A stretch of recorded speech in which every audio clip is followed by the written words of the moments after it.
world. And the news came out that he had requested to be traded. KD's old teammate Draymond Green on his podcast offered support for Durant's position. Take a listen to this. If Kevin Durant says, I actually don't want to be here anymore, I want to go to somewhere else, why does it matter? Why does that make you weak? Why does that make him, it means he's running from something. If someone leaves Google to go to Apple after 3 or 4 years, and then they leave Apple after 2 years to go to Tesla, and then they leave Tesla after 4 years to go to DocuSign, no one's going to say that person ran. Everyone's going to say that person did what was best for their career. Setting aside the whole Tesla to DocuSign pipeline that apparently exists, we have Brian Windhorst here now also to break this down. But I want to start with you, Nick. What did you make of Draymond's comments? Well, I don't know who Draymond is upset about. I don't either. Dan, we've been listening for a while. Who's actually upset and saying, oh, Kevin's doing the wrong thing? I think a lot of people around the league are going, well, Kevin's getting out of a pretty messy situation and getting away from Kyrie. But my initial feeling on this is, after watching Kevin and Draymond and Steph with the Warriors, my perspective is you have to appreciate just how much Steph Curry means and has meant to that Golden State organization. Kevin knows how important he is to the league, but the reason why so many people around the NBA and throughout the Bay Area love and respect and are so loyal to Steph Curry is because he stayed. And he didn't want to go anywhere else. He didn't want to try to be somebody in a different spot. He wanted to stay with the Warriors and win with the Warriors. And Kevin is still trying to look for the right situation. He's still trying to find it all these years into his career. But what it means to me is this guy, Steph Curry, is that special to that team, and that's the reason why they've been able to win now and moving forward. Brian, what do you think Draymond's really trying to say with these comments on KD?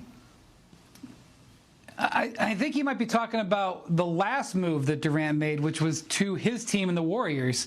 That's when people said he was running from something and called him different names. I'm not sure that anybody, other than if you're a Nets fan, cannot understand, as Nick said. And Draymond's point about players, using leverage, I think we all understand that. I think all of us in various times in our lives are in leverage positions and positions where we're being leveraged. Even within the NBA, there's a precious few players who can actually ask for a trade and get it. There are players out there right now who have asked for trades from their team, and their teams are not granting it. But Durant is one of those players, even though he's got a 4-year contract. So I think that it's certainly a situation that is not something that is ideal in the NBA. Adam Silver has talked about this. He's talked about how he wants players to honor their contracts. It's something that I'm sure is going to be discussed in the upcoming collective bargaining agreement negotiations. But I'm telling you, no matter what they do, Durant is going to have that power. The issue at the bedrock here is that you have a team that's kind of crippled, and the player can do it, and that's not going to hasn't changed in years, and it's not going to change for years to come. So we mentioned it's been a little more than a week since this news broke. So, Nick, how would you describe where things stand right now with the Durant trade request? We're in a holding pattern. And then the Nets thought, all right, Kevin Durant's going to be made available. We're going to get all these offers, and all these teams are going to be lining up. They've been talking to plenty of teams. There's just nothing that has materialized to this point to their liking. So if you're the Nets, you just have to wait and hope that things get better, that another offer comes that knocks your socks off. But we've been talking about it all week. You never get full value in return for a superstar player. And that's what Brooklyn is running up against here. I think eventually Kevin will get moved. And eventually it may have to come from him saying, hey, I don't want to be here anymore. It's time. But for the time being, you wonder what happens in Vegas over the next week or so with everybody in the same place in the league. Maybe some momentum at Summer League gets things rolling. But right now, there's nothing to really go on. No, it's been, as you say, a holding pattern. Wendy, what do you think is the biggest factor, reason why this deal hasn't been done yet? I'm going to give you a few, Dan, as I talk to league executives out there. Number one, this is a basic situation. If you have a team that has enough players and draft picks to trade for Kevin Durant, when the dust settles, you want to have a championship contender. and that is hard to do. Number two, Kevin Durant makes over $40 million a year. Assembling a trade that satisfies the Nets in terms of the players they're getting back and qualifying for by the NBA trade rules is not simple.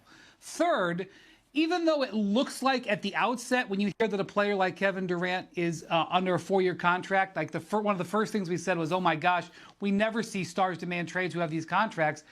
It sounds like in the marketplace that isn't turning out to be as valuable, because while everybody recognizes he's still an MVP level player, there is some assumption of risk when you're going to be paying him over $50 million when he's age 37, 38. That is something the teams have directly told me is something that they're trying to pricing in.